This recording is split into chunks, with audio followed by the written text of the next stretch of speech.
Hello, Branded. So today we'll be talking about the summon skill Odin. This will be the last summon skill which I'll go through for the mastery guides, so do stay tuned for my community updates on any future uploads.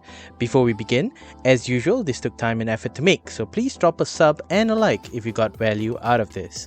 Alright, so let's take a look at possibly the second most strongest summon in the game, Odin. Odin is a summon class that I feel really benefits you the more you know your enemy well. Let's take a look at his iconic skill, Arm of Darkness. Arm of Darkness replaces Clive's blade with Odin's blade, giving you a set of skill unique to Odin. Your down thrust is replaced with a circular motion downwards, your lunge is replaced with the AoE charge, and your normal attacks are placed with Odin's attacks. Each of these moves does lesser damage than your regular weapon.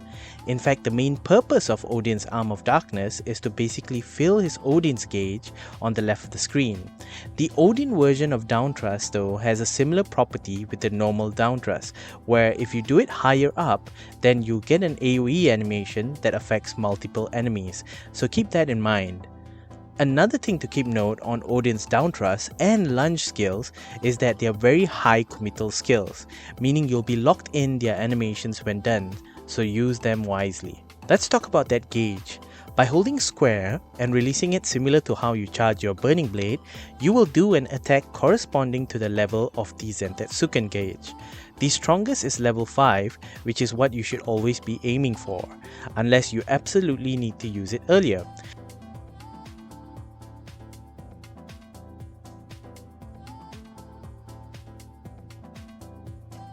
You can also hold the square while you're using your normal sword, and while doing this, switch to Odin and let go to launch Zentetsuken. Keep that in mind.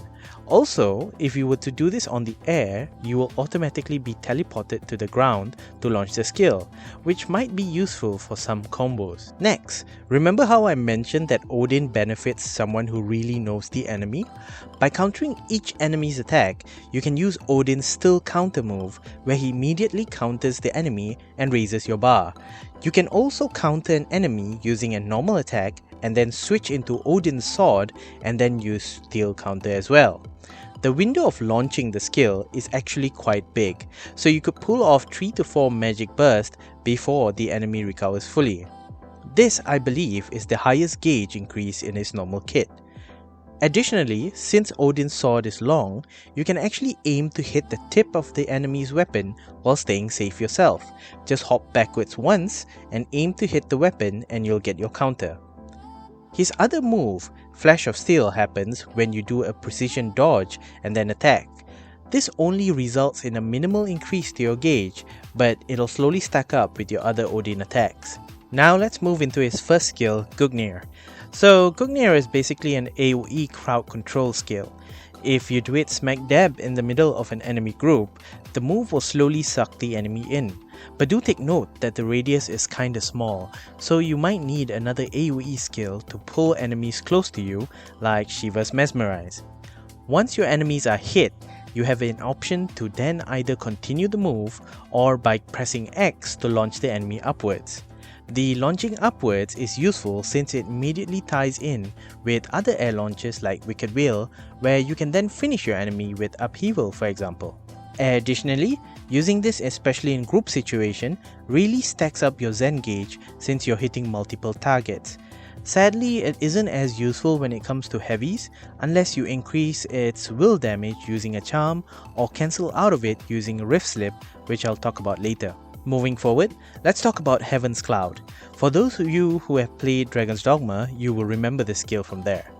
Basically, Heaven's Cloud zips you through each enemy as long as you get the first few hits on them, and then it'll continue the attack as long as you keep pressing the execution button till it reaches its limit. This skill surprisingly increases the Zen gauge a lot, which makes it one of my favorite skills. Additionally, because you zip through enemies, it's very hard for enemies to hit you, thus making it a good escape option if you can time it accordingly.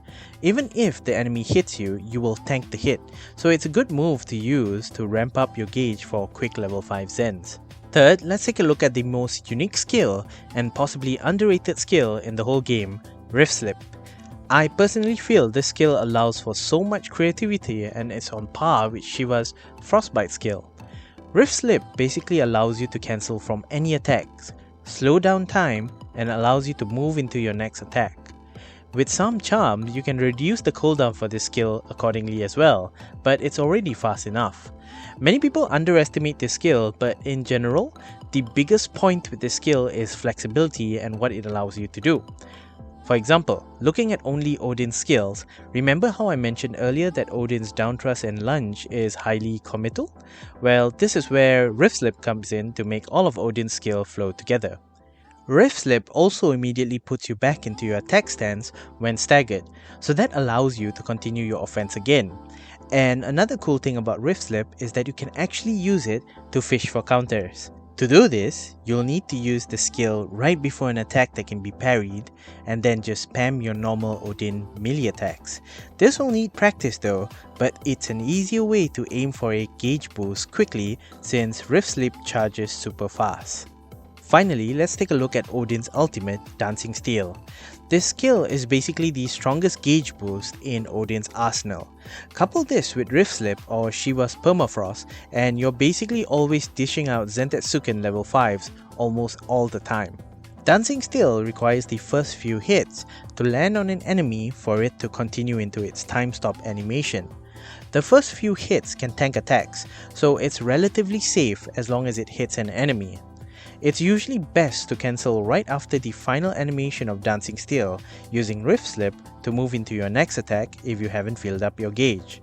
But based on the tips I've given previously on how to land a counter, you should be able to get your gauge up to level 5 most of the time. Alright, so that's about it for this guide. I'll probably be uploading some random runs or shorter videos in the future, so do wait for those. Additionally, if you have any suggestions, do drop them in the comments. Till then, keep having fun.